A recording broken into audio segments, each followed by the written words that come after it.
sur Europe 1 pour une nouvelle semaine d'éclats de rire et d'évasion aussi. Bonjour Laurent. On va se gêner, bonjour et bienvenue sur Europe 1. Jusqu'à 18h aujourd'hui, vous allez passer 2 heures en compagnie de Madame Judith Magre. Bravo. Jérémy Michalak. Bravo. Titoff. Ouais. Pierre Bénichou.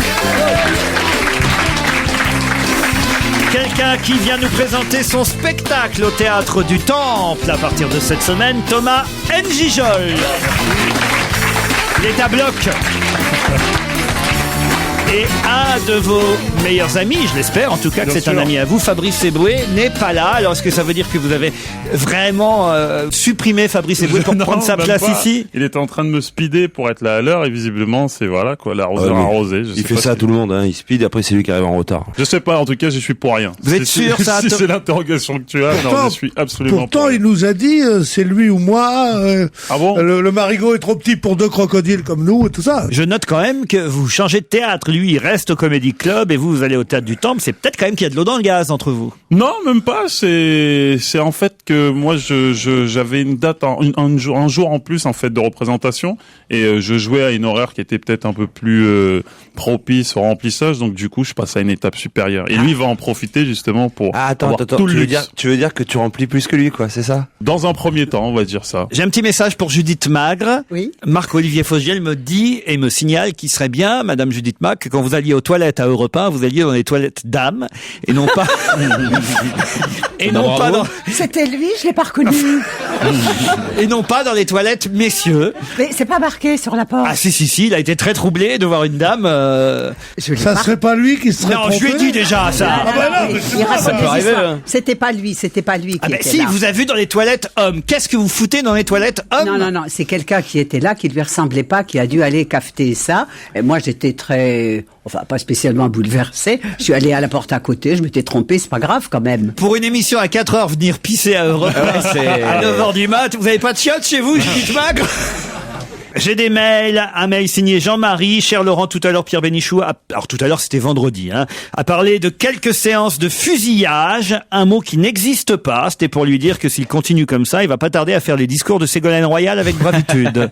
Vous avez dit fusillage, Pierre? On peut très bien dire le fusillage. Oui, Ah non. on peut très bien dire, oui, le fait de fusiller, ce sont des fusillages. Une fusillade, c'est quand les deux se tirent des coups de fusil. Non, Les deux parties se battent, c'est une fusillade. Quand on fusille quelqu'un, ce n'est pas une Oui, fusillade. c'est ça, bien sûr, ça se dit, quoi. Excusez-moi. Le fusillage, Je ne sais pas si ça se dit, mais si je le dis, ça se dira. Ça se dit dans les toilettes. Ça se dit dans les toilettes aussi. Quel casting de rêve, me dit un auditeur aujourd'hui. J'ai entendu ce matin qui participerait à l'émission. Bon, alors, comme Thomas N'Gijol est tout nouveau dans cette équipe, voici quelques indications afin qu'il puisse mieux identifier les chroniqueurs. Merci. Alors, normalement, à côté de lui, mais il est pas arrivé, il y aura Mousse Diouf, alias Boubounet. Lui, sa mission, c'est d'insulter les auditeurs du challenge qui vont gagner des places gratos pour son spectacle à la con. En face de lui, il y aura Titoff, c'est celui qui va dormir pendant toute l'émission vu qu'il dort plus la nuit. D'accord. L'avantage, c'est que maintenant, il sait changer les couches. Le petit truc qui bouge partout, c'est Jérémy Michalak, alias Joujou, le sextoy du patron. Le truc qui bouge plus mais qui râle tout le temps, c'est Pierre Bénichou. Et enfin, la frangine de Claude Sarraute, c'est Judith Magre. Inutile de lui parler du Paris Saint-Germain, de World of Warcraft, de Facebook ou de Tectonic. Elle ne sait pas ce que c'est et de toute façon, elle s'en fout. Absolument. Ah, voilà. Oui, Vous absolument. ne lisez toujours aucun journal, Judith? Si, ce matin, j'en ai lu 2. C'est pas vrai. Entièrement. Hier, j'ai lu le journal du dimanche. Je me suis beaucoup Et intéressée. de cette année? Oui, de cette année. Je me suis beaucoup intéressée. Alors, qu'est-ce qui se passe dans l'actualité? Est-ce que vous pouvez me faire un petit résumé, Judith, avant qu'on commence? C'est toujours pareil. Il y a la Guadeloupe, la Martinique, il y a le procès Colonna. Nadal a été battu parce qu'il a mal au genou. Et Mauresmo, ça te dit rien, non? Si, Mauresmo, Ah bon? elle a gagné, mais elle est trop grande, trop costaud, moi ça m'intéresse pas. Léon Zitrone ne fait plus de la télé. Il y avait, l'année dernière, la semaine dernière, il y avait Maradona, ça m'a beaucoup intéressé. La semaine dernière, oui. Oui, Dominique, moi je l'adore, je trouve qu'il est très beau, très sexy et qu'il n'a pas l'air con. Même si c'est un mauvais entraîneur et qu'on dit beaucoup de mal. bien Ah non, mais c'est bon, elle est bien Très bien renseignée, balancée. Judith. Ah oui, quoi. Non, je vous testais pour savoir si vous alliez pouvoir affronter les auditeurs Patricia et Pascal qui sont au téléphone pour le premier challenge. Bonjour Patricia. Bonjour. Vous habitez Cesson-Sévigné, c'est en Île-et-Vilaine. Oui, juste à côté de Rennes. Qu'est-ce que vous faites à Cesson-Sévigné, Patricia? Je suis ingénieure et j'attends ma lettre de licenciement.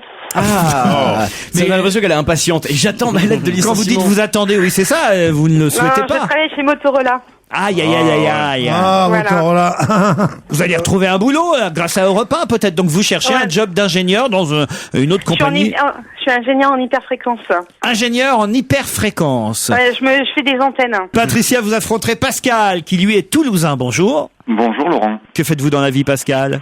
Je fais des films et des spectacles. C'est-à-dire? C'est-à-dire que je fais des films Et des pour spectacles, ouais. des entreprises et je fais des spectacles. En ce moment, j'en prépare un à l'assistant à la mise en scène. C'est un spectacle qui s'appelle la Guinguette Cavale pour la compagnie Salam Toto.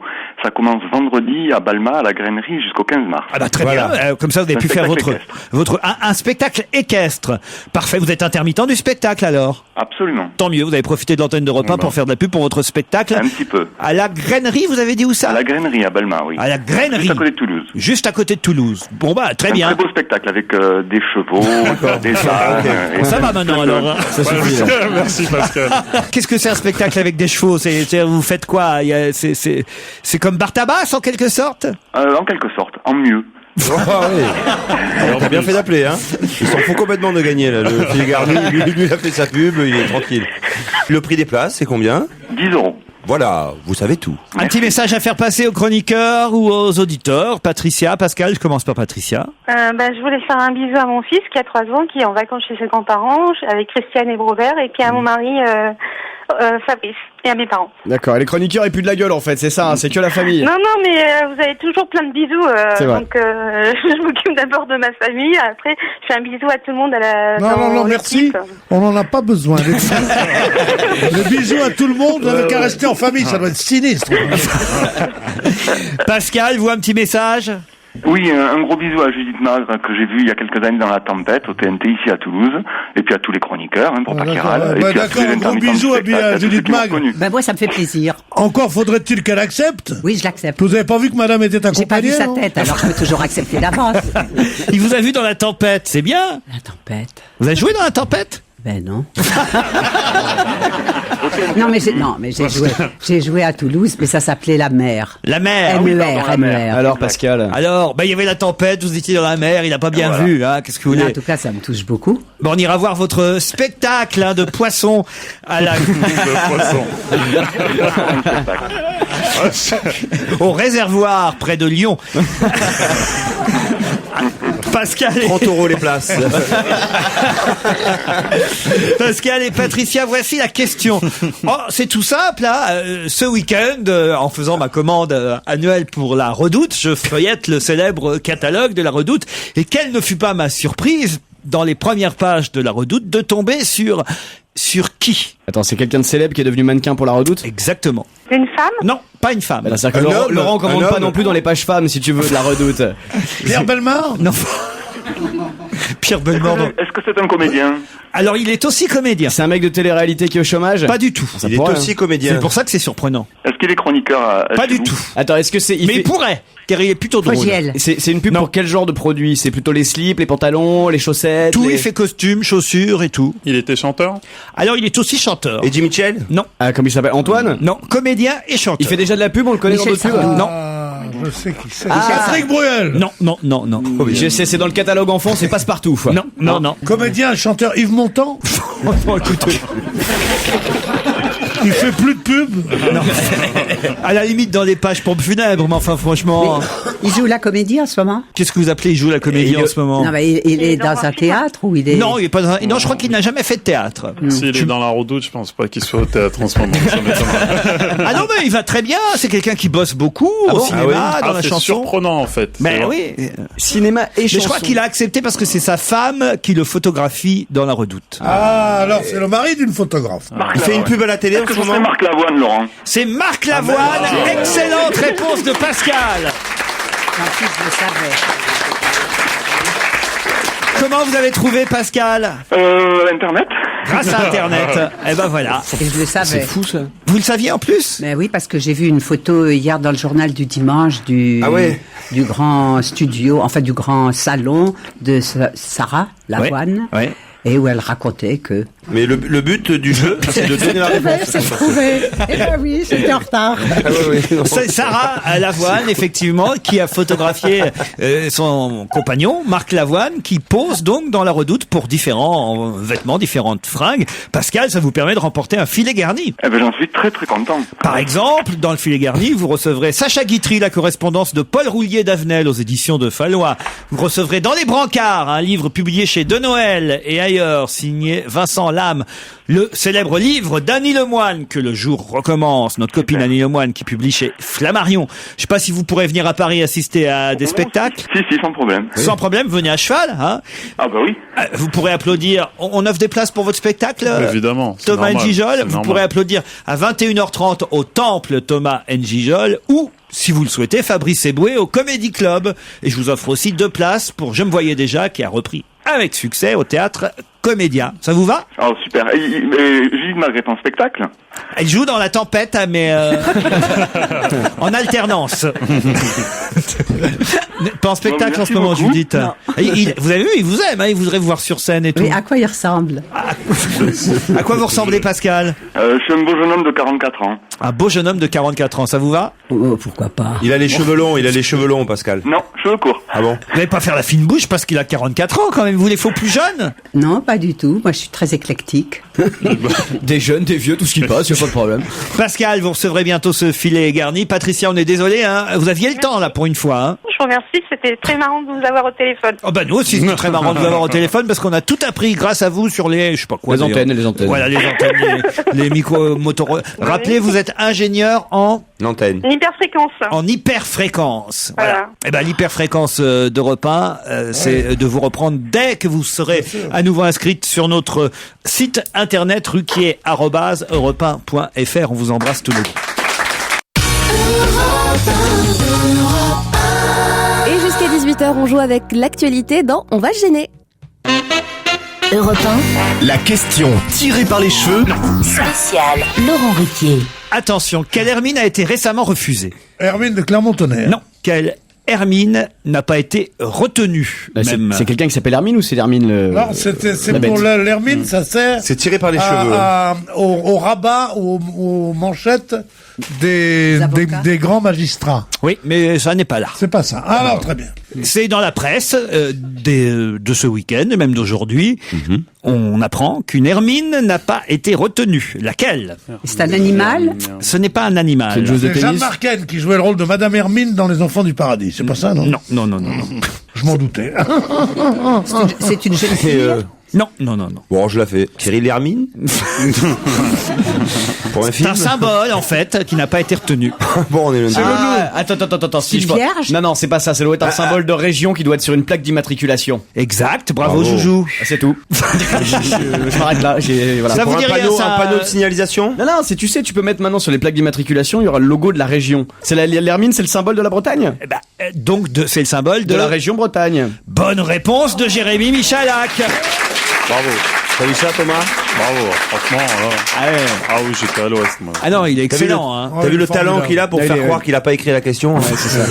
C'est une manière de tourner autour du truc avant de... Ah ouais, il fait style, il réfléchit, tout ça, alors qu'il a préparé Ah lui-même non, la là, question moi je avec dis Laurent. Joujou a fait fort parce qu'en plus c'était dans le Parisien d'hier, Parisien dimanche. Effectivement, l'État a tranché à propos des plaques d'immatriculation. Le logo officiel de la région de votre choix figurera obligatoirement sur la plaque d'immatriculation. Chaque région a donc fourni son logo. Et la seule région qui n'a pas vu son logo retenu, c'est la région Bretagne, parce que quelques élus armoricains ont préféré voir le fameux Gwen Adou. Je sais pas si vous savez ce que c'est que le Gwen Adou. Oui, le guanadou, c'est ce qu'on mange juste après le traumade. Non, C'est le drapeau. c'est le drapeau blanc et noir, Ouais, c'est ça. le drapeau chargé d'histoire, créé en 23. Ouais. Et l'hermine, Dans les régions, ça me passionne. l'hermine qui figurait sur le logo du Conseil régional n'a pas été retenue, contrairement contrairement à toutes les autres régions qui ont leur logo régional. C'est pour les plaques d'immatriculation. Ouais. Oui. Il paraît que dans les Bouches-du-Rhône, ils ont mis un point avec un doigt qui dépasse comme ça. Ce qui est dingue dans cette histoire, c'est qu'on peut choisir la région qu'on veut, même si on n'est pas natif de cette région, même si on connaît pas cette région, même si on y a jamais foutu les pieds, on peut choisir celle qu'on veut. Ouais. Vous saviez ça, Judith ? Bien sûr. Et si tout le monde choisit la même région ? Ah, exactement. On n'aura que des voitures, par exemple, marquées Alsace, puisque tout le monde adore cette région. Non, mais c'est vrai, c'est assez curieux. Je comprends pas là. Qu'est-ce qu'ils ont voulu faire, Pierre ? Vous avez une explication, vous ? Non, mais tous les gens qui sont nés à Roubaix, ils vont mettre Saint-Trope. Un sentiment de liberté, peut-être. Les gens ont envie de s'évader à travers une plaque d'immatriculation, sortir de leur quotidien et puis d'aller vivre, je sais pas, quoi, en Bretagne ou voilà. Ça doit être ça, vous avez raison, j'avais pas pensé à ça. C'est peut-être tout simplement ça. Soyons fous, je mets la Guadeloupe, par exemple. La Guadeloupe. En ce moment, surtout, voilà. Non, mais c'est une façon de faire de la promo électorale. Enfin. C'est-à-dire? S'il y a plein de gens qui mettent le petit truc Poitou-Charentes, ça veut dire que, alors à ce moment-là, on peut s'adresser à eux, ils peuvent faire un petit discours pour dire votez Ségolène Royal, etc. Ah non, oui, vous voyez ça comme ça, vous. Non? Vous êtes à côté de la plaque, vous, alors. Complètement. Pour la Corse, c'est toujours le même logo, hein. Le bandit avec le bandit noir, avec la tête de mort. Alors il y aura juste un petit dessin, ce sera un petit dessin à côté de chiffres qui seront les mêmes qu'avant. Oh non! Non, je crois c'est très compliqué. Maintenant, t'as des chiffres d'un côté, des chiffres au centre, on des lettres, on peut écrire des mots. Enfin, je sais pas, genre si je m'appelais rigolo, tout simplement, Alsace, et puis un numéro. C'est ça, on peut mettre C'est un bon nom. Oui. J'ai envie que les gens soient heureux quand ils voient ma plaque. Tiens, il y a un rigolo. Il y a une ambiance directement. Le député UMP de la Drôme, Hervé Mariton, juge extravagant de faire figurer les logos des régions sur les futures plaques d'immatriculation. Il trouve que cette obligation est un étrange mélange des genres entre l'administration et la communication. Voilà. Il dit on n'a pas à communiquer sur les plaques et faire de la pub pour une région qu'on aime, surtout si on ne la connaît pas. Quelle région vous choisiriez vous alors, Thomas Gijon ? Moi j'irais vers la Bretagne. Ah, faut y mettriez Bretagne, vous. Ouais, j'aime bien. C'est ridicule quand même, non ? Moi je mettrais la Corse. Ah oui. Comme ça au moins s'il y a un problème, les gens ils pensent que t'es armé ou quoi. On va se gêner. La question facile, la question qui récompense Joujou. Oui, c'est très facile cette question. Samedi prochain, que doit faire Nicolas Sarkozy qui lui pose problème? En tout cas, il réfléchit à la façon dont il doit le faire. Trouver 23 milliards d'euros. Non. Non, facile ça. Que doit faire Nicolas Sarkozy samedi prochain qui l'inquiète un peu? Il doit en tout cas réfléchir à la façon dont il doit le faire. Il va refaire un discours, mais jusqu'à présent, ça apporte pas ses fruits. Alors, il est en déplacement quelque part à l'étranger, il va en Guadeloupe. Déplacement, c'est pas le mot. Non, il va aux Antilles. Non, il va pas aux Antilles. Ça, il s'en fout, il va pas. Ça a un rapport avec Carla Bruni? Aucun rapport avec Carla Bruni. Aucun rapport, déjà on avance. Est-ce que ça a un rapport avec la crise? Non plus. Ça va se passer à l'Elysée? Non. À Paris. À Paris. À Paris. Donc il va faire un truc à Paris le week-end prochain. Samedi prochain, je vous ai même dit, c'est très précis. Il doit aller à l'exposition de David Lachapelle. Non. Il change de ministre. C'est dû à la venue d'un intervenant étranger? Non. C'est samedi prochain et croyez-moi, on va beaucoup en parler, hein. Il change tous les ministres? Non. C'est sportif? C'est pas, non. Il va assister à un match? Pour lui, ça va peut-être être sportif. En tout cas, il en a pas forcément. Ah non, il doit rencontrer les syndicats? Non, ça c'est mercredi. Non, il le ferait pas un samedi, non, bien sûr. Samedi prochain, il va faire quelque chose qui lui pose un peu problème parce qu'il en a un mauvais souvenir. Il va au salon de l'agriculture. Il inaugure le salon de l'agriculture. Bonne réponse de Judith Mag. Eh oui! Je l'ai lu dans le journal! Et oui, souvenez-vous, il y a un an, c'était le fameux casse-toi pauvre con, qui quand même lui avait porté préjudice. Un petit peu. Et là, comme il en a pas gardé un bon souvenir, il réfléchit à une nouvelle formule pour visiter les allées de la plus grande ferme de France. Hein, l'expression revient chaque année, la plus grande ferme de France. L'an passé, il avait fait un discours là-bas, mais le discours avait été totalement effacé, évidemment, par la fameuse vidéo filmée sur un téléphone portable où on le voyait dire casse-toi pauvre con à quelqu'un qui le alpaguait. Il peut y aller déguisé en Jacques Chirac, à la rigueur. Mais c'est pas con. Ça, c'est pas bête. D'autant que Jacques Chirac, il va aussi, hein. Faut pas qu'ils y aillent le même jour. Chirac, il va encore. Ah oui, il va encore. Mais il colle pas à Sarkozy à l'image du salon de l'agriculture. C'est ça. Il y a vraiment un truc qui est en décalage. Chirac, limite, on a l'impression qu'il y allait à jeun. Il a jamais pas. Il bouffait du saucisson à chaque allée, tout ça. Il y a du pâté. Vraiment, on dirait qu'il est allé pour bouffer. Ouais, 3 semaines avant, il s'arrêtait de bouffer. Il boit pas. Il boit pas, et puis il a le côté Fouquet's, quoi. C'est pas, ça sent pas la bonne franquette. Ouais, c'est plus le salon de l'horlogerie, si tu veux. c'est vraiment pas le salon qui va avec son image. Mais bon, ils ont fait que cette année, j'aimerais bien le voir bouffer du pâté, quoi. Vraiment, ça. Ils ont fait le calcul de Jacques Chirac, je crois c'est énorme ce qu'il a mangé en demanda. C'est énorme. C'est l'équivalent de 4 repas au Darfour. Il a mangé 6 fois le poids de Sarkozy par mois. C'est pas possible, il se fait vomir. Non, mais tout est faux depuis tout à l'heure. Il n'a pas besoin de se faire vomir, il ouvre la porte, il voit Bernadette à la maison et hop. Oh non. Non, mais je veux dire, c'est pas possible. Il est grand, il est mince. S'il est grand, il est mince, il se fait vomir, on dirait Kate Moss en fait. Non, le président Chirac, il y avait tout un papier sur lui dans le JDD hier où on nous racontait ses journées. Mais moi, c'est pas méchant ce que je viens de dire parce que je l'aime beaucoup. Mais tout le monde l'aime beaucoup. Bah oui. T'as eu une histoire avec Chirac? Non, parce que lui s'en vante dans Paris. Ça m'étonnerait. Non, lui, il dit dans tout Paris. J'ai connu une bonne affaire, c'est la petite Judith. Il dit tout Paris. Je l'ai connu dans les toilettes hommes de chez Lip. Jean-Louis Debré raconte à propos du président Chirac que partout où il passe, les gens l'arrêtent, veulent lui offrir un verre à boire, que ça prend des heures, qu'il peut pas se promener rive gauche à pied parce que en fait il est sollicité tellement les gens ont gardé finalement un bon souvenir, les gens ont peu de mémoire, vous savez comment ça se passe. Donc les gens veulent boire un coup avec lui offrir un peu de pâté justement, un morceau de saucisson, il rentre dans les bistrots et il sait pas dire non. Il finit bourré en fin de journée donc. Non, mais c'est ça, Jean-Louis Debré explique, il ne sait pas dire non et par exemple à un moment donné il paraît qu'il passe devant une boutique de robes de mariée et là il y a une famille qui le repère, il accepte d'entrer pour dire bonjour à la future mariée, une famille au grand complet a fait poser Chirac avec la future mariée dans sa robe blanche, c'était surréaliste. Jean-Louis Debré dit il ne sait pas dire non aux gens, il n'arrête pas de me répéter, ça leur fait plaisir. Voilà, il est toujours aussi populaire. Alors effectivement vous avez raison, peut-être que Nicolas Sarkozy devrait y aller avec un masque de Chirac au salon de l'agriculture. On le reconnaîtrait quand même, je pense. Non, il a changé là, on se tasse avec l'âge. Voilà, c'est en tout cas une visite qui lui pose problème samedi prochain au président de la République. Comment faire ce salon de l'agriculture et faire oublier le casse-toi pauvre con de l'année dernière. En disant tout simplement bienvenue mon ami à quelqu'un. C'est ce que faisait Chirac. Chirac, on l'insultait, il disait toi-même. Ah non, je sais, peut-être il pourrait dire reviens pauvre con. Qu'est-ce qu'il est devenu ce monsieur? On l'a jamais retrouvé. Le monsieur qui lui dit touche-moi pas. Le type lui avait d'abord dit touche-moi pas. Ouais. Alors il a dit casse-toi pauvre con. C'est vrai que la première réplique on l'oublie toujours. Touche-moi pas, c'est un Québécois qui avait dû dire ça, je pense, parce que c'est pas français. Si, tout le monde le dit en France. C'est français qui parle pas bien français, quoi. Qui parle pas bien français. C'est pas du bon français, mais c'est du français. Touche-moi pas. Et Pierre est un spécialiste fusillage. On est toujours tué par ses ennemis. Olivia Ruiz, elle panique. C'est pas une information, c'est le titre de sa nouvelle chanson extraite d'un album qui sortira seulement le 13 avril prochain. Mais en voici donc un avant-goût de cet album Miss Météor. La première chanson, c'est donc Elle panique. On va gêner et continue avec aujourd'hui autour de Laurent Ruquier, Pierre Bénichou, Fabrice Ebou et Jérémy Joujou Michalak, Judith Magre, Madame Judith Magre, Titoff et c'est une première, Thomas M. Gijol. Une question, je pense dont la réponse va fuser parce que tout le monde a suivi cette histoire dans les journaux. Une question qui concerne Alfie, le papa de 13 ans. Vous avez vu ça en Grande-Bretagne, il fait la une du Sun. Sa compagne a 15 ans et elle vient donc d'accoucher. Chantelle, c'est le nom de sa compagne. Alfie, lui donc, a à peine 13 ans.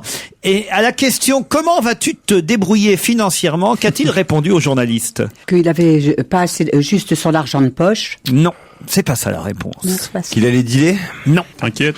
Non. T'inquiète, c'est pas mal. Comment vas-tu te débrouiller financièrement? Il a dit, j'ai 13 ans, elle a 15 ans. Quand on se tape des vieilles, on est sûr d'être tranquille. Ça, il voulait je vais vendre ma PlayStation? Non. Non, ça, je pensais que vous l'aviez lu parce que c'est dans tous les articles. Oui. C'est assez rigolo la réponse. Enfin, c'est assez rigolo. Non, c'est assez tragique, je dois dire. Mais, la question qu'on lui pose, c'est comment vas-tu te débrouiller financièrement? Il répond. Mais je croyais qu'il avait répondu effectivement que il avait trop peu d'argent de poche pour s'en sortir. Non, c'est pas la réponse qu'il fait. C'est drôle et c'est tragique en même temps, c'est ça. Effectivement, un peu plus loin dans l'interview, il parle de l'argent de poche, que ça va pas être facile parce que on lui donne pas beaucoup. Mais ça, c'est une réponse à une autre question. Mais franchement, réfléchissez un peu. On lui pose cette question. Je pensais que vraiment parce que moi, alors ça m'a fait évidemment rire dans un premier temps, puis c'est aussi tragique dans un deuxième. Mais si les journalistes ont repris textuellement sa réponse, c'est parce qu'évidemment c'est assez significatif. Le journaliste lui pose cette question: comment vas-tu te débrouiller financièrement? Il répond: je vais faire de la télé-réalité. Non. Je vais vendre ma collection de Pokémon. Non. Je vais vendre mon bébé. Non. Je sais pas le dire. C'est bien d'avoir le sens des affaires à 13 ans. Je serai proxénète avec ma petite chérie. Non, enfin, écoutez, Judith. C'est joliment dit, hein. Ouais.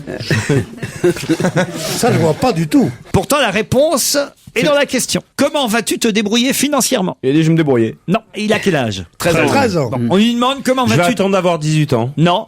On lui demande comment vas-tu te débrouiller financièrement? Il répond: je me débrouillerai pas. non. Mettez-vous dans la peau d'un gamin de 13 ans. Oui, enfin. facile ça. Oui. Et on vous dit alors, comment vas-tu te débrouiller financièrement? Et là... Oui, alors Joujou, comment tu vas faire, hein? Je vais jouer au loto. Non. Ça, c'est une réponse qui pourrait être... Ça serait pas étonnant comme réponse. La réponse, c'est pire que ça. C'est je vais d'abord passer mon bac et je verrai après. Non, réfléchissez. Il a 13 ans. Ah, déjà, si je vais vendre mon sperme. Non. C'est vrai qu'un enfant de 13 ans, je pense qu'il y pense automatiquement. Il a bien eu un enfant, je vois pas pourquoi il ferait pas des sous avec ça. Oui. Il a encore une longue carrière devant lui. Il a des belles années devant lui, ouais. C'est possible. Attends. C'est très sale, mais Qu'est-ce qu'il c'est peut possible. faire il va tuer ses parents pour avoir l'héritage. Il veut Vous déjà cherchez- passer en 4e, peut-être. Non. Vous cherchez une réponse alors qu'il faut pas chercher une réponse, justement. On lui pose une question. Faut pas chercher une réponse logique. Faut chercher une réponse qui est logique aussi parce qu'il a 13 ans. Et on lui demande: comment vas-tu te débrouiller financièrement? Je peux pas me débrouiller. C'est quoi les finances? Ah! C'est quoi l'argent? C'est quoi, comment, c'est... Ah, je comprends pas la question. Il a dit je sais Financièrement, je sais pas ce que ça veut dire. Ça veut dire quoi financièrement? Bonne réponse de Pierre Bénichou. J'y pense depuis tout à Avec l'heure. la collaboration de Thomas Njijol, bien sûr. Aidé par Thomas Njijol, effectivement. Ça va pas, Thomas Njijol, non? Pardon? J'ai dit ça tout seul. Ah non, je veux quand même inspirer 50%, Pierre. Non, 45. 45. Comment vas-tu te débrouiller financièrement? Ça veut dire quoi, financièrement? D'accord. Mais oui, c'est vrai que financièrement, on n'est pas obligé de connaître le mot financièrement. Mais vous avez vu la controverse qu'il y a aujourd'hui. Eh oui. C'est horrible. C'est qu'il y a deux personnes qui disent c'est moi le père de l'enfant. Il y a tous ses potes apparemment. Ses potes apparemment qui disent merde. on a couché avec la petite là et donc c'est peut-être nous les parents. Alors il va faire un test de paternité. À 13 ans. C'est vrai. Non, mais je suis sûr que tout ça est organisé par The Sun, qui est le journal le plus dégueulasse qui soit. Yellow Press, c'est complètement la presse dégueulasse, la presse de caniveau, comme on dit, et que ils ont monté ce coup-là, plus ou moins, et maintenant, pour relancer l'affaire, ils sont allés donner un peu d'argent à des mecs de la classe pour dire, dis que c'est toi le père, dis que c'est toi le père. Alors, ils vont aller faire des tests au père présumé et à la maman, pour ça, et ça fait de la vente. Toute l'école qui va faire des tests ADN, le directeur, le maître, le professeur. Bien sûr. Non, mais c'est vrai, tant qu'on y est. alors, bien sûr. Parce qu'en soi, c'est une petite histoire tout à je fait croyais que vous alliez banale. dire c'est une petite salope. Imagine si elle allait au catéchisme en plus. C'est une histoire banale. Vous trouvez ça banal qu'une jeune fille de 15 ans couche avec un garçon de 13 ans Qui en et fait qu'elle 8. soit- Au moins qu'il ait pas. 16 ans, le garçon, quand même. Non, mais enfin, à 13 ans, il y a des garçons qui sont... Celui-là, il a l'air d'en avoir 8. C'est ça qui est un peu Ouais, gênant. c'est ça le Ah, problème. ce qui me fait rire, c'est que Judith soit pas choquée par cette histoire. Elle Pas trouve du ça- tout. Elle trouve ça normal. Bah, pas du tout. Moi, je sais comment mes frères étaient à 13 ans, comment... bah, Il avait déjà commencé? passons, mais enfin, je suis pas choquée. Visiblement, Non. oui. Hein. Non. C'est très gênant ce qui vient de se Comment vous passer. étiez On à a- 13 ans? Vous aviez pas envie de sauter des filles, vous? Pas du tout. Ah si, je envie vous aussi. assure que pas du tout. J'ai été passionné par le foot et par le sport et par mon alors, l'anglais. alors, Je faisais Ben, beaucoup l'un d'anglais. n'empêche pas l'autre. Non, On peut je être un m'occupais pas des footballeur filles. et les filles. Moi, la première fois qu'une fille a voulu sortir avec moi, je me suis enfui sur mon vélo et j'avais 15 ans. Et après, comment vous avez fait? Ah, je me suis Bah, il a rattrapé. rencontré un J'ai mec repris très mon vélo sympa. pour aller chez elle et puis je peux vous Et dire le que là, premier ça- mec que t'as rencontré, il était comment? il était Avec quel plutôt âge? sympa. Ah bon? Oui. Bon, mon petit-fils m'a dit un truc hier absolument formidable. Excusez-moi, on n'est pas là pour raconter des mots d'enfant. Mais quand même. alors, il est là, et il me dit, je reviens du foot, il était avec son père, ils étaient allés au foot le matin, et il est né en 2003, il a donc 6 ans, juste, il l'était pas encore. Et alors, il dit, on a joué au foot, alors, son père lui dit, ouais, mais vous avez perdu 9-7 quand même. On a dit, ouais, c'est vrai, mais, Oh, tu veux pas savoir ce que c'était dur comme match? Alors, je dis, ah bon, pourquoi? Il me dit, t'aurais vu les types en face. Je dis quoi? Il me dit, il y avait 2001. Ah oui, deux mecs nés en 2001. Ça veut dire quoi? Oui, 2001 et même en 2000. C'est-à-dire qu'il y a des gosses qui avaient 2 ans de plus qui jouaient avec eux. Ils les appellent les 2001. Ah ouais, mais... Lui, c'est en 2003.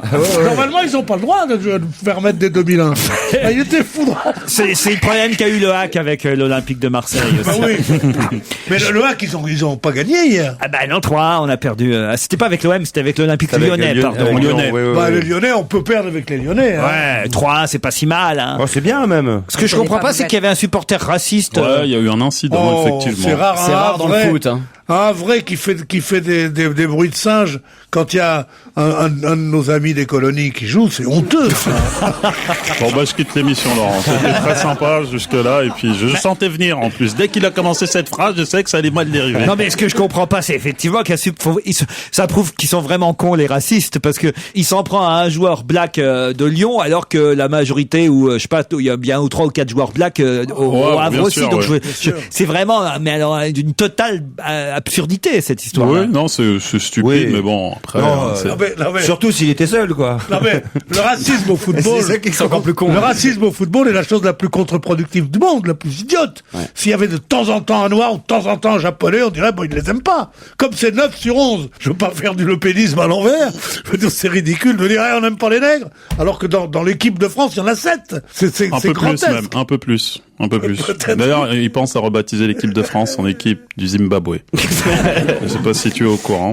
Dans un instant, nous aurons au téléphone Madame Marie-Alice Morisset. Madame Marie-Alice Morisset est contente parce que c'est elle qui a gagné ce week-end. Elle a gagné quoi, Marie-Alice? Il y avait un concours ce week-end? Bah oui, si elle a gagné quelque chose. Alors est-ce que c'est sportif? Sportif, c'est pas le mot. D'accord, ça n'a aucun lien avec le tennis? Non, rien à voir avec le tennis. C'est elle qui a gagné alors? Marie-Alice Morisset? Ouais. Mais non, parce que c'est Amélie Mauresmo. Non, mais pas le tennis, le concours dans lequel était... Ah oui, c'est la gagnante. D'accord, c'est la gagnante, ouais. Okay. D'accord, oui. Il anticipe carrément, Joujou, il anticipe les questions et les réponses, quoi. C'est-à-dire que là, il pensait à Mauresmo, donc il va à la pêche. Mais c'est normal, parce que comme il apprend toutes les questions, toutes les réponses par cœur, il arrive ici, il se brouille. Alors il répond. Moi, je me faisais souvent attraper comme ça quand je copiais, quoi. Je copiais un truc, mais c'était pas la bonne question. J'étais sur la question de 17h30, là, je suis un peu en avance. Ouais, voilà, c'est ça. Qu'est-ce qu'elle a gagné? De l'argent? Elle a gagné un concours? Oh bah elle a gagné un peu d'argent, ça on va lui demander. Je suis pas sûr qu'elle ait gagné beaucoup d'argent, mais en tout cas, c'est elle qui a été déclarée championne de France. Championne de France. Waouh. Ah oui, il y avait c'était ce week-end la couture là, le salon de la couture. Elle est championne de France de tricotage, un truc comme ça. Championne de France de tricot. Bonne réponse de Titoff. Marie-Alice, bonjour. Oui, bonjour. Alors, en plus, c'est la 2e année consécutive que vous êtes championne de France? Voilà, oui. En même temps, c'est la seule qui participe. Donc... Combien vous étiez? La seule. Combien vous étiez? 550, paraît-il, c'est ça? Ah, ben je ne sais pas, cette année. 550 concurrents venus de toute la France. Autant que ça? Ah bah ouais, c'est ce que je lis dans l'article qui vous est consacré. Alors, qu'on explique quand même comment ça se passe. Ça, ouais. Vous avez 3 minutes pour tricoter le maximum de mailles sous le contrôle d'une arbitre officielle. Combien de mailles avez-vous pu tricoter en 3 minutes? Alors, cette année, 242. 242 mailles en 3 minutes. 242. Mais ça fait quoi, 242 mailles? C'est quoi? C'est une mouffe? C'est une écharpe? C'est quoi? Ça te fait un manteau à toi? C'est monté sur une aiguille, c'est 60 mailles. Ouais. Mais on montait et on tricote au point mousse. Je sais pas si vous connaissez. Ah, au point mousse, bien sûr que je connais. Mais vous faites au crochet ou aux aiguilles? Mais non, le point mousse, c'est aux aiguilles. Aux aiguilles. Aux aiguilles. Au point mousse, c'est-à-dire tout à l'endroit. Ah, tout à l'endroit. Vous faites pas de temps en temps un point à l'envers? Non. Il y a une Hollandaise qui a fait quand même 245, hein. Ah, aujourd'hui? Non, je veux pas trop en parler parce que bon, vous avez gagné, il faut fêter la victoire, mais... Au championnat du monde. Au championnat du monde, oui. Hein, oui, bah j'y suis pas allé, moi. Oui, mais bon... Elle est forte quand même, hein. Moi, quand même, il faut s'entraîner encore un peu, là, je pense, hein. Il y a du dopage dans... Ah, bah toujours un peu, hein. Ah ouais. C'est quand J'en ai vu, elle avait les nerfs en plot, hein. Quand il y a des aiguilles, normalement, c'est plus simple. Faut dire les choses comme elles sont. C'est un petit peu ça. Je voudrais bien savoir comment elle fait, parce que moi je suis une championne de tricot. Elle monte les mailles et après elle alors, fait le les mailles sont déjà montées. Ah voilà, c'est ça. Déjà montées, parce que ça prend beaucoup de temps, ça, le montage des mailles. Sur un ring, les unes après les autres. Vous êtes sur un ring? Ah oui, on appelle ça un ring. Avec des gants en laine, ouais. Vous avez gagné de peu, hein, il faut dire, vous avez gagné d'une maille. C'est vrai? Bah oui, bah je vous Mais le dis. je ne sais pas, moi, on m'a pas dit, parce que je suis partie. Ah, écoutez, moi je vous lis l'article que j'ai devant les yeux, Marie-Alice. Vous êtes une Vendéenne de 63 ans, c'est bien ça? C'est bien ça. Vous avez remporté le titre en alignant 242 mailles en 90 secondes. Pourquoi 90 secondes? 90 secondes, ça fait pas 3 minutes, ça? Non, ça fait 1 minute 30. 1 minute En 30. 3 minutes, ça fait quoi? Ça fait 180 secondes. Eh ben, pourquoi ils ont dit 90 secondes? Ils savent même pas calculer le nombre de secondes qu'il y a en 3 minutes dans la presse, non. alors. Hein.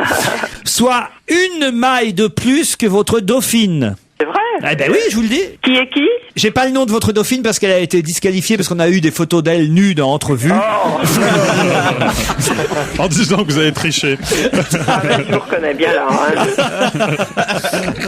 Est-ce que c'est des dames plutôt âgées qui participent ou est-ce qu'il y a tous les âges? Je pense qu'il y a tout âge, mais je dois être dans les plus âgés, je pense. Ah bah alors donc c'est plutôt jeune. Alors 63 ans si vous êtes la plus âgée, c'est plutôt jeune. Ah ouais. Non, mais il y en a beaucoup qui ont 40 ans, qui pourraient être mes filles. Ah ouais. Ah ouais, C'était en marge du salon Aiguille en fête à la grande halle de la Villette, le championnat de France de tricot de vitesse. Oui. Et vous êtes l'heureuse gagnante. Ça veut dire qu'après vous allez participer. Faut vous entraîner pour les championnats du monde, hein. Mais je suis prête, moi, mais je ne sais pas si... C'est pas si le sélectionneur va la retenir. Mais c'est ça. vous avez eu un beau prix? Vous avez eu une belle récompense? Pas grand-chose pour le moment. C'est en Chine le championnat du monde, à Shanghai. Attention, ils sont rapides, les Chinois. Je peux vous dire que... Attention, puis là, c'est pas des vieux, c'est les enfants de 5 ans, ils sont habiles. Hein. Ah, d'accord. Par contre, au niveau dopage, c'est bon, quoi. Ah bah Oui, ça se voit. non, mais y a Le pas de dopage, dopage, ça. c'est tout simple, ça se voit à la laine. Ah oui.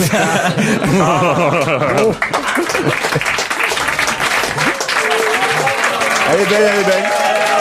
Oh Marie-Alice, voyez comme le public est fier d'avoir une championne de France de tricot. Faut me dire que bon, tout était française puisque c'est un championnat national. Pour tout vous dire, Marie-Alice, ces applaudissements saluaient l'arrivée dans le studio de Fabrice Eboué juste avant 17h. Bravo Fabrice Eboué. Hein. Ma femme a accouché hier au stade Vélodrome. 1 heure de retard, bravo. Je suis désolé. En fait, je me suis dit, il y a Thomas Angel qui vient aujourd'hui. Christine Bravo dit souvent que les Noirs ont la même tête. Je me suis dit, ils vont pas s'apercevoir de mon absence. C'est vrai qu'il est beaucoup plus noir que moi. Oui, aujourd'hui, on s'aperçoit que vous n'êtes pas noir, en fait. Il y a un petit côté regroupement familial quand même. Ah, ça devient gênant là d'un coup. Hein. Putain, ça devient. Depuis tout à l'heure, ce que je prends sur la gueule, là, je peux te dire. Ah non, mais d'un seul coup, on se dit, vous êtes blanc, en fait. Non, mais c'est vrai, quand il y en a qu'un seul, il y a un côté exotique, et 2, ça devient menaçant. Est-ce qu'il y avait des tricoteuses de couleur, Marie-Alice, au championnat? Mais bien sûr. Non. Des Guadeloupéennes? Oui, tout le monde est admis. Hein. Ah, bien sûr. Il y a une Guadeloupéenne qui a fait 3 mailles en 3 minutes. Il y a encore. On avait même des messieurs. Des messieurs? Ça alors. Il y avait Et des oui, tricoteurs. alors. Oui. Est-ce que vous êtes une grosse tricoteuse de pull? Ça sent la contrepétrie, ce truc-là. Oui, j'ai beaucoup. J'ai beaucoup tricoté dans toute ma vie. Madame Judith Magre qui est là. Je suis pas une grosse tricoteuse. Mais je suis pas une grosse tricoteuse. Je suis. Vous tricotez, vous, Judith, alors? Non, quand j'étais petite. Mais vous avez encore la main. Je suis sûr que vous pourriez tricoter aujourd'hui encore. Ah oui, je pourrais, mais je le fais pas, ça m'emmerde. Pour vous, c'est une passion, Marie-Alice. Oui, tout à fait. Tout à fait, c'est une passion. Et J'ai votre beaucoup spécialité, c'est tricoté. quoi? C'est plutôt le pull au vert, la chaussette, l'écharpe? Oh, des chaussettes, pas tant que ça. J'ai fait beaucoup de gants, j'ai fait des pulls, je fais des casquettes, je fais des casquettes. Des manteaux de laine. Marie-Alice, Pierre Bénichou voudrait que vous lui tricotiez quelque chose. Oui. Est-ce que vous nous promettez de nous envoyer à Europe 1 quelque chose pour Pierre Bénichou? Oui, mais j'ai une grande taille, je vous dis tout de suite. Oui, je peux lui faire une écharpe. Non, moi ce que j'aimerais, oui, ce sont des chaussettes en très grosse laine. Ben mon Dieu, pour mettre dans des bottes? Non, pour mettre dans des chaussures. Parce Mais que dans des je bottes. vous ai dit tout à l'heure, je ne tricotais pas beaucoup de chaussettes. Ah non, mais deux seulement. Mais tant pis. Bah, tu te les gardes, tes chaussettes. Rien à foutre, moi. C'était plutôt pour te mettre en valeur. Ah, dis donc, tu vas y aller à Shanghai au championnat du monde. Oui. Mais c'est pas à Shanghai. Tu vas y aller. C'est pas à Shanghai. Mais non. Mais non. Non, Shanghai. Je vous ai dit ça, c'était un jeu de mots. Shanghai. Ah non. Oh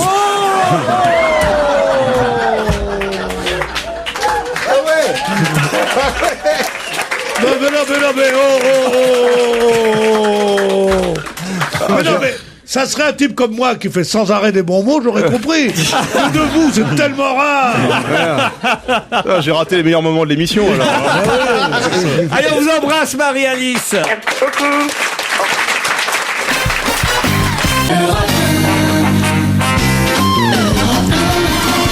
Pierre Bénichou, Judith Magre, Titoff, Jérémy Michalak, Fabrice Eboué, Thomas Njijol.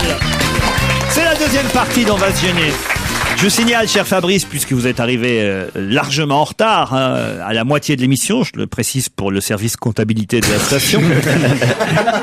Ça fait moitié de salaire. Oui. À 10 €, ça va pas faire beaucoup. Hein. Je vous précise que Thomas Njijol a quand même balancé sur vous en début d'émission, parce Bien que lui sûr. part au théâtre Le Temple faire son spectacle à partir de cette semaine, alors qu'il était jusque-là au Comedy Club avec vous, et il nous a dit qu'il remplissait plus que vous. Ah, attention, c'est pas comme ça qu'il faut voir les choses, c'est un peu différent. quoi. C'est bien que tu sois là, Fabrice, parce que Bien sûr, non, c'est complètement différent. C'est-à-dire que moi, j'ouvre à 20h, j'ouvrais à 20h, si tu veux. Donc mon public restait ensuite. Et lui n'avait plus qu'à faire 3-4 personnes pour être complet. C'est complètement différent. Ah oui, c'est vrai ça. Il a raison, le salaud. Ouais, c'était un peu ça. Non, mais c'est pour ça que c'est bien qu'il soit là. C'est comme des hommes politiques, il a tourné. Non, mais effectivement. Non, il a dit jeune. Mais parce que c'est un cabaret où les gens s'installent, ils passent en premier. Ben oui. Moi, je suis assez content de leur état d'esprit parce qu'on dit toujours le danger africain. Non, ils ne s'aiment pas entre eux. Ils se balancent des trucs et c'est grâce à moi, c'est grâce à toi. Mais ça se dit pas. Les deux devraient dire il est tellement meilleur que moi, il a tellement plus de talent. Ah non, c'est moi. Enfin, sérieusement. Relisez Saint-Simon. Au théâtre Le Temple à 21h30, Thomas Njijol dans Njijol à bloc. Ouais, c'est ça, ouais. Pas au bloc, hein. Non, pas au bloc. Merci, pas encore. À bloc. À bloc pour le moment. Vous êtes content de le voir se tirer, changer de théâtre alors, Fabrice? Oui, tout à fait. Moi, j'attendais que ça, quoi. C'est vraiment. Mais qui reprend le créneau à 21h30 alors au Jamel Comedy Club? Ce sera quelqu'un de type caucasien, c'est facile. C'était le fond de ma question. Vous ne connaissiez peut-être pas Judith Magre, Fabrice? Mais je croyais que c'était Claude Sarraute maquillé depuis le début, en fait, non? Ça va pas faire plaisir à Judith. Je trouve ça con. Cela dit, comme Claude Sarraute, je la trouve formidable, intelligente et très belle. En plus, Fabrice, c'est le chouchou de Claude. Voilà, mais tu penses, Claude, elle est prête à tout, t'as raison, c'est un con. Europe 1, on va se gêner. Attention, challenge. Auditeur contre chroniqueur. Bonjour Carole. Bonjour. Oh, la petite voix de Carole. Quel âge avez-vous, Carole? 18 ans. 18 ans, c'est mignon ça. À 18 ans, que faites-vous? Vous êtes étudiante ou lycéenne? Étudiante en droit. Étudiante en droit, ça veut dire que vous n'avez pas traîné, vous, alors, déjà. Voilà. Première année de droit, quand même, rassurez-moi. Première année. 18 ans. T'as vu ce qui s'est passé en Angleterre? Carole a un petit ami qui a 9 ans, elle a fait. Dites pas de conneries. Mais non, c'est pas vrai. Comment s'appelle votre fiancé, Carole? J'en ai pas. Vous n'avez pas de fiancé, Carole? À 18 ans? Et voilà.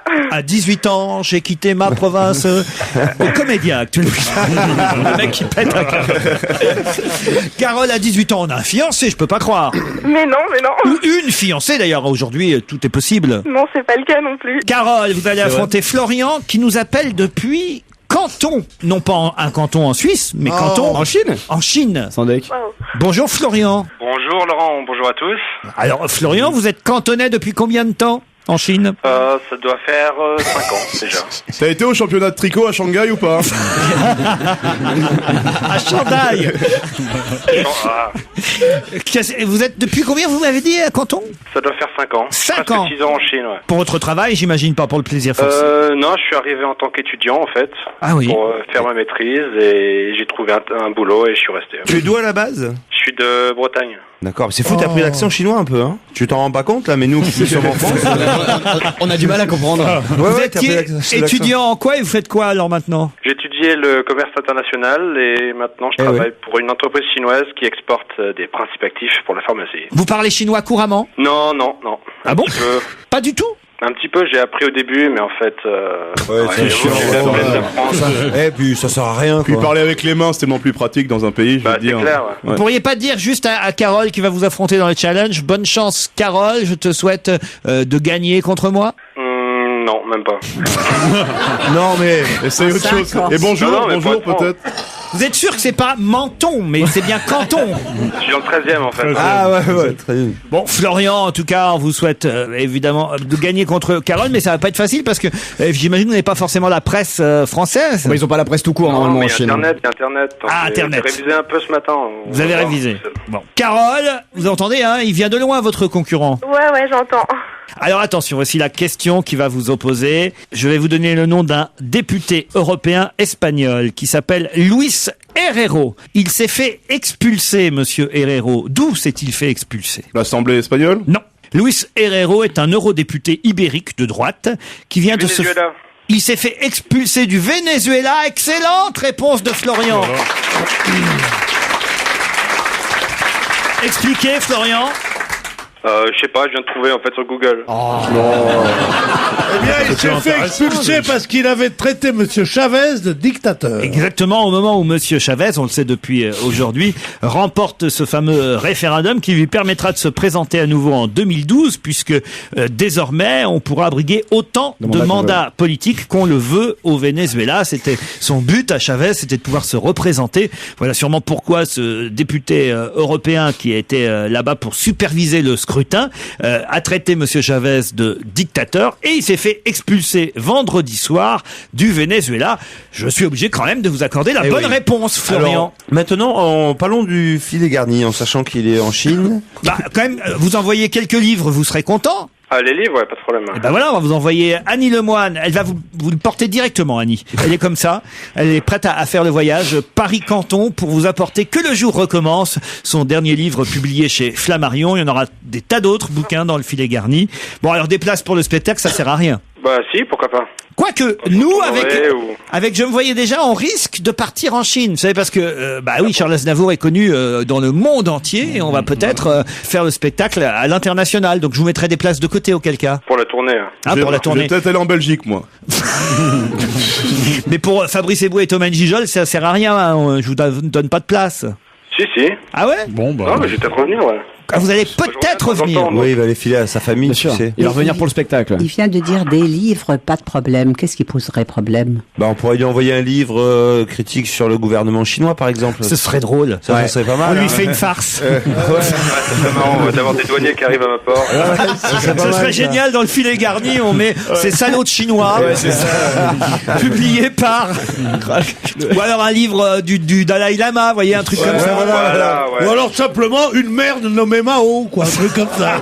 Le mec qui va finir dans un camp de travail à cause de nous. Une chaussure pour le Premier ministre. Bon, on vous envoie tout ça, de toute façon, hein. Ça roule, ça marche. Bon, on vous remercie, Florian. Vous avez l'air d'être à Donf, là-bas, en Chine, hein. Ça vous plaît d'être là-bas ou pas? Ah, ça va, ouais, si. Qu'est-ce que vous voyez de là où vous êtes, à travers la fenêtre? La tour Montparnasse. Le métro glaciaire. Non, mais c'est sympa ou pas de vivre à Canton? Ah, c'est sympa, c'est sympa. C'est le sud de la Chine, on est près de Hong Kong, pas loin de l'Asie du Sud-Est, Thaïlande, Malaisie. Avec un bon atlas, j'en fais autant, moi. Vous êtes arrivé là-bas étudiant, ça veut dire que vous êtes arrivé tout seul, et à mon avis, si vous êtes resté, c'est peut-être parce que vous avez rencontré l'amour auprès d'une jolie chinoise. Oui, mais c'est une jolie française, en fait.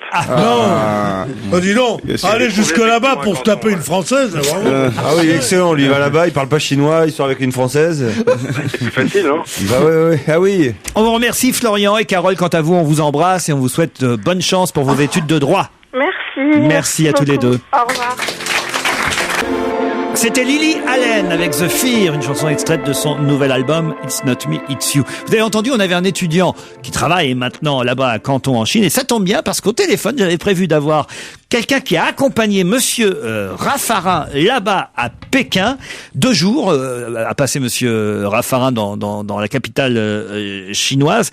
2 jours qui se sont passés plutôt bien parce que Monsieur Raffarin a l'air plutôt apprécié là-bas, mais quand même, il semble que ça ne s'arrange pas trop les relations diplomatiques avec la Chine. En tout cas, c'est ce que dit Monsieur Cahuzac, député socialiste du Lot-et-Garonne, qui faisait partie de la délégation d'une dizaine de parlementaires qui accompagnaient l'ex-premier ministre. Monsieur Cahuzac, bonjour. Bonjour. Alors, vous faisiez partie des chanceux qui avaient fait ce voyage jusqu'à Pékin? Écoutez, si aller en Chine, passer une semaine avec un décalage de 7 heures et des entretiens politiques au nombre de 3, 4, 5 par jour, c'est chanceux. Alors je suis chanceux, mais je vous rassure, on n'a pas eu droit au canard laqué, ce que je regrette. Si vous aimez pas, allez, ça fait un bon allez quand même dans le pays le plus intéressant en ce moment. Passez une semaine dans les meilleures conditions et que vous trouvez qu'il manque un club méditerranéen et une plage de sable fin, il faut choisir un autre métier qu'être député et surtout député socialiste, mon petit Cahuzac. Pierre, vous êtes heureux? Oui, je suis très heureux d'être allé en Chine. Si c'est la réponse qu'il fallait faire pour vous faire plaisir, je veux bien vous dire, j'étais pas pour faire plaisir, pour pas être en con. Enfin, c'est ça que c'est évident. Quel est le monsieur qui est aussi charmant et qui m'accueille de manière aussi... C'est Pierre Bénichou. Gérard Miller. Pierre Bénichou, mais oui, c'est vrai, j'ai oublié que Pierre Bénichou est un vrai spécialiste des voyages officiels. Pour ma part, je n'en suis qu'au début.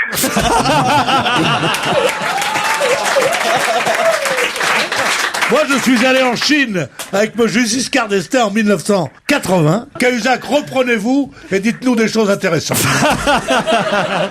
Écoutez, j'attends vos questions qui, j'en suis sûr, elles seront pertinentes. Alors moi, j'ai une question intéressante parce que vous dites quand même que là-bas, vous avez entendu c'est le Premier ministre que vous avez rencontré, Premier ministre chinois, Monsieur Wen Jiabao. Vous l'avez entendu dresser un portrait du Dalai Lama assez caricatural et inacceptable. Qu'est-ce qu'il vous a dit à propos du Dalai Lama? Il considère le Dalai Lama comme à la fois un chef religieux, ça c'est une évidence, mais aussi comme un chef politique, et il juge que le projet du Dalai Lama revient ni plus ni moins à amputer la Chine, en gros d'un bon quart de sa superficie, en demandant à l'ethnie dominante, qui sont les Han, de quitter le territoire de ce que le Dalai Lama estimerait être le Tibet originel. Or, moi j'ignore sur quelle déclaration ou document le Premier ministre chinois se fonde pour porter des accusations aussi graves.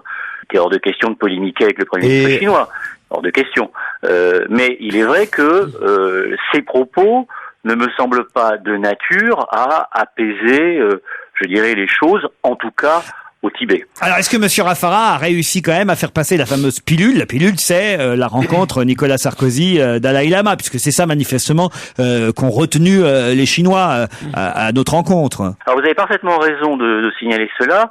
En fait, il y a moins une crise diplomatique entre la France et la Chine qu'une crise entre la Chine et notre président de la République, auquel il reproche finalement non pas d'avoir rencontré le Dalai Lama, d'autres dirigeants européens l'ont fait, avec lesquels la Chine n'a pas de problème. Ce qu'il reproche, je crois, au président de la République, c'est je vais le rencontrer si je veux, et puis en fait il recule. J'irai aux Jeux Olympiques si c'est possible, et puis il y va. En gros, vous voulez dire, on peut pas dire une chose et faire son contraire, quoi. Mais est-ce que c'est pas aussi lié, excusez-moi, se demande si le comportement du président de la République n'est pas un petit peu erratique et inconséquent, et eux souhaitent avoir des interlocuteurs qui ne soient ni erratiques ni inconséquents. C'est pour ça que vous aimez bien Monsieur Raffarin. Au niveau diplomatique, est-ce que le fait que Séverine Ferrer avait posé avec le Dalai Lama il y a quelque temps, est-ce que ça pose pas aussi, ça influence pas un peu? Écoutez, ne parlant pas le chinois couramment, le Premier ministre a sûrement évoqué cet épisode très célèbre, mais ça m'a échappé. Alors, en tout cas, Monsieur Raffarin, lui, est très apprécié en Chine. C'est vrai que c'est parce que il était allé là-bas au moment de l'épidémie de SRAS et qu'il avait eu le courage d'y aller quand même. C'est pas pour ça, c'est parce que c'est l'année du buffle. Alors, il a plusieurs fois fait référence effectivement à l'année du buffle, et il faut reconnaître que deux profils, ça correspond à quelque chose d'assez objectif. Bah, t'aimais pas les déplacements officiels, c'est ton dernier à mon avis. C'est mon dernier, mais en tout cas, je n'y allais pas pour démarrer a priori une longue série, tout va bien donc. Non, alors pour revenir à Jean-Pierre Raffarin, il a été, moi je dois le reconnaître, d'une certaine habileté et d'une vraie patience. Alors il s'appuie sur un capital de sympathie qu'il a là-bas qui est incontestable. C'est vrai qu'en 2003, au moment de l'épidémie du SRAS, beaucoup de dirigeants occidentaux avaient annulé leur voyage en Chine, je pense en particulier à Tony Blair. Et pas lui. Jean-Pierre Raffarin avait prévu un voyage officiel avec d'ailleurs une 60aine de personnes et d'invités. J'ignore si M. Bénichou en faisait partie, mais ils y sont allés à 5. Tous les autres s'étaient déballonnés. Ça a été énormément apprécié par les Chinois, car à l'époque, et pour des raisons sanitaires, ils avaient le sentiment d'être l'objet, je dirais, de l'application assez stricte d'un principe de précaution. Fabrice? Non, je voulais savoir, si Monsieur Raffarin a bénéficié de l'année du buffle, est-ce que Monsieur Sarkozy, pour arranger les choses, ne devrait pas y aller l'année du lapin nain ou quelque chose comme ça? Vous auriez pu dire l'année du rat, mais ça aurait été un peu... Ah, celle-là, il a bien pris, celle-là. Tu vois? Vous aurez remarqué Monsieur Jérôme Cahuzac, député socialiste du Lot-et-Garonne, vous aurez remarqué que vous avez éteint Pierre Bénichou qui n'ose plus dire un mot. Hein. Je suis très heureux d'avoir été un peu violent parce que tout ce que vous avez dit après, c'est absolument immonde. Quoi. De dire de Sarkozy l'année du rat, Monsieur Machin est très malin. Pas du tout, c'est un homme qui a fait preuve de courage, qui a été très bien là-bas. La seule chose qui vous manquait, c'est de dire comme Mélenchon, puis le Dalai Lama, on va vous dire un truc, hein, c'est jamais qu'un curé de plus, et c'est pas très intéressant ce qu'il propose. Monsieur, vous avez fait un sans faute pour moi. Voilà. Écoutez, c'est très aimable, mais cela dit, pour que personne ne voit un quelconque irrespect, il faudrait quand même rappeler que dans le genre animal, le rat est un animal extrêmement intelligent. Oui, rusé, parfois retors. D'ailleurs, quand on dit espèce de rat à quelqu'un, ça veut dire je te trouve formidable. C'est très, très, très, très connu. Rassurez-vous, il a fait le singe pendant 10 minutes, il se rattrape en branche maintenant. Rassurez-vous, monsieur Cahuzac, Pierre Bénichou ne vote pas dans le Lot-et-Garonne. Je le regrette. Qui étaient les autres parlementaires, puisque vous étiez une dizaine à accompagner monsieur Raffarin en voyage? Qui étaient les autres? Alors, nous étions 5 députés, 5 sénateurs. Parmi les sénateurs, il y avait un sénateur de Haute-Savoie, monsieur Carl, il y avait sénateur de Seine-Saint-Denis, il y avait un sénateur de Bretagne, et puis il y avait des parlementaires. C'était assez, assez bien réparti sur le plan géographique. Pour le Sénat, j'ai eu le sentiment que Jean-Pierre Raffarin avait demandé à certains de ceux qu'il avait soutenus plus tôt. Et pour les parlementaires, il y avait Marc Laffineur, qui est le premier vice-président de l'Assemblée nationale, qui je crois est un de ses vieux amis, et il y avait 3 jeunes parlementaires. Bon, l'ambiance au début était assez sympathique, la chose n'a fait mais je vous signale que les sénateurs sont des parlementaires. Ah, il n'y a aucun doute, oui. Ah, vous dites des sénateurs et des parlementaires. Bah, c'est un lapsus de ma part. Eh ben, c'est un lapsus de plus. Je ne crois pas. Mais il vous en veut, vous vous connaissez ou quoi tous les deux? C'est terrible, ça. Pourtant, j'avais des amis qui s'appelaient Cahuzac en Algérie. C'était des cousins éloignés, mais monsieur Bénichou s'en souvient pas, mais nous avons un jour voyagé dans le même avion pour aller voir un match de foot. On était tous les deux invités par Bernard Tapie. Est-ce que c'est toujours un sans faute, monsieur Bénichou? Oui, mais moi, j'avais pas touché. Monsieur, vous qui savez tout, est-ce que vous avez profité de votre voyage en Chine pour aller au championnat du monde de tricot à Shanghai, au moins? Écoutez, on n'est pas passé par Shanghai, mais si on avait su qu'il y avait cette épreuve, je ne doute pas qu'on aurait fait le détour. On vous remercie pour vos gentilles réponses. Pardon. Moi aussi, je veux vous dire, en plus, maintenant, je me souviens de ce voyage, nous étions allés à Bari. Exactement. Ouais, et là, il n'y a pas de jeu de mots, hein, c'était vraiment Bari. Hein. Non, c'est vraiment Bari. Barry sera toujours Barry. Et Pierre Bénichou vous embrasse quand même, monsieur Cahuzac. Écoutez, je n'ose lui rendre l'appareil, mais je le salue sympathiquement. Si vous cherchez du travail après votre licenciement, on cherche du monde ici. Hein. Écoutez, on verra ça dans 3 ans. Le licenciement, ça s'appelle une défaite chez nous. Effectivement, député PS du Lot-et-Garonne, Jérôme Cahuzac est allé à Pékin avec Jean-Pierre Raffarin et a eu la gentillesse de répondre à nos questions. Les questions qui vont continuer après la pub, mais avant, je voudrais rappeler aux auditeurs d'Europe 1 que le prochain enregistrement de l'émission de Laurent Baffy aura lieu ce soir à 18h30. Ses invités seront Frédéric Becbédé et Éric Nolot. On va parler littérature, donc. Pour poser vos questions et gagner peut-être des cadeaux, laissez dès maintenant votre numéro de téléphone sur le répondeur personnel de Laurent Baffy au 01 42 32 11 11. Je répète, et n'hésitez pas à appeler 01 42 32 11 11. Un autre Laurent Ruquier tout de suite après la pub. Europe 1, on va se gêner. Dorémy Fassi, Liado. Bonjour Serge. Bonjour Laurent, bonjour à tous. Salut Serge. Pierre est encore là, je vérifie toujours qu'il profite pas de ma chronique pour faire la petite pause. Non, pas du tout. Je ne le fais qu'une fois, je sais que ça t'a fait de la peine. Et je prends ta bouche avec fougue. Et Judith Magre est là aussi, elle n'est pas partie avec Pierre. Hein, ça Judith me fait plaisir. J'ai constaté tout à fait, et ça c'est une surprise, que Judith Magre a été chanteuse, elle a interprété Boris Vian. Elle a fait 2 chansons de Boris Vian sur le disque. Donc nous avons une chanteuse parmi nous. C'est vrai ça, Judith? Ouais. Quelle chanson c'était? Elle voulait toucher du pognon. Elle voulait toucher du pognon. Vas-y Pierre. Oui, c'est ce. Non, je la connais pas, mais quelle autre chanson de Boris Et Vian? la complainte de Bono. C'est pas grave, on a plus moderne avec One T et Cool T et Mylène Farmer. Oui, alors voilà, One T, il faut expliquer. One T, au départ, c'est un dessin animé qui date de 2002, un clip qu'on voit encore sur Internet, et derrière ce nom se cache un DJ qui s'appelle Eddie Gronfier, auteur et compositeur, qui est produit par Mylène Farmer et Laurent Boutonnat à telle enseigne qu'il a fait la première partie d'Alizé très souvent dans les spectacles. Curieusement, dans l'album Avant que l'ombre, il y a une chanson de Mylène Farmer qui s'intitule QI, qui est faite avec énormément de jeux de mots tournant autour de Q. Dans cette chanson-là, eh bien, on retrouve des morceaux entiers du phrasé de One T. Oh, mais c'est normal si il était produit par Mylène Farmer et Laurent Boutonnat lui-même. Certes, mais les auteurs sont totalement différents. C'est ce qui me paraît bizarre. Ouais, enfin, peut-être que tu chipotes, là. peut-être que l'édition leur appartient ou un truc comme ça. C'est comment ça se passe.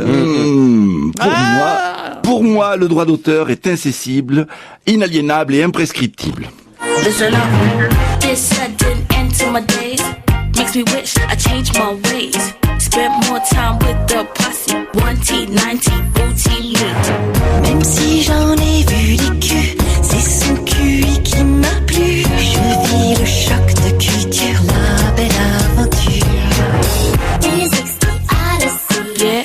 It's here for you, for me. Just listen, find the magic key. Listen up. Bien sûr j'en ai vu des cons, mais son QI me rend con. Vêtements toxiques de désir, quitte à en mourir. Music's the odyssey. Yeah. It's here for you, for me. Just listen, find the magic key. Listen up. Sa bouche est sanctuaire, la plus sacrée des prières. Sa languirait pour moi, le pire c'est froid, c'est froid.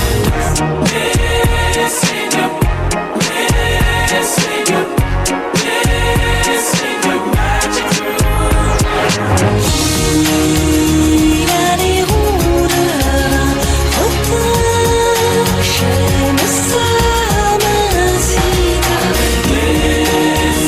C'est la douceur,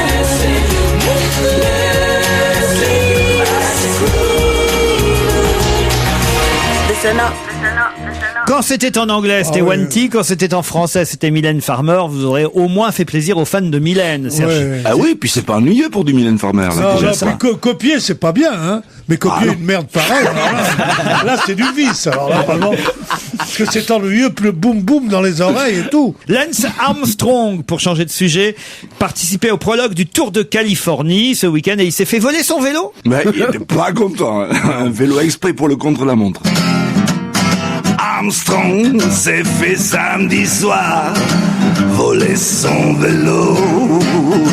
Lui qui n'est pas un pistard, mais plutôt un couche-tôt, on l'a tout de même contrôlé. Oui, mais rien, pas de trace de PO, c'est plus lui qui se fait piquer. Maintenant, c'est le vélo. Oh, yeah! C'est pas mal, bravo Serge. Bravo, Serge. Merci, on se retrouve demain. À demain. Du thé avec du miel, Serge. Hein. Jack Cover vient de mourir à l'âge de 88 ans. Il est mort samedi dernier. Pourquoi parle-t-on du décès de Jack Cover, 88 ans, dans la presse? Philippe Alfonsi va se régaler vendredi. Non, aucun rapport avec la chronique de Philippe Alfonsi. C'est un bon week-end, Alfonsi, il était content. Jack Cover est californien, hein, et il est mort dans sa maison de retraite d'ailleurs. Mais pourtant, il était toujours plus ou moins dans l'actualité. Là, à 88 ans, il est mort, mais... Il a soutenu Obama. Non. C'est un comédien? Non, pas du tout. C'est un auteur? Non. Il est dans l'actualité à cause de la mort, la façon dont il est mort. Non, lui, il est mort tout à fait. Enfin, je vais dire normalement. On peut pas dire qu'il soit mort normalement, mais enfin, en tout cas, il souffrait de la maladie d'Alzheimer depuis plusieurs années. Là, voilà, il s'est éteint d'une pneumonie samedi dernier. Ça n'a aucun rapport avec les personnes qui, elles, sont mortes un peu à cause de lui. C'est un malade d'Alzheimer qui écoutait Radio Nostalgie. Non, pas du tout. J'ai dit, putain, il y a que des nouveautés sur cette radio.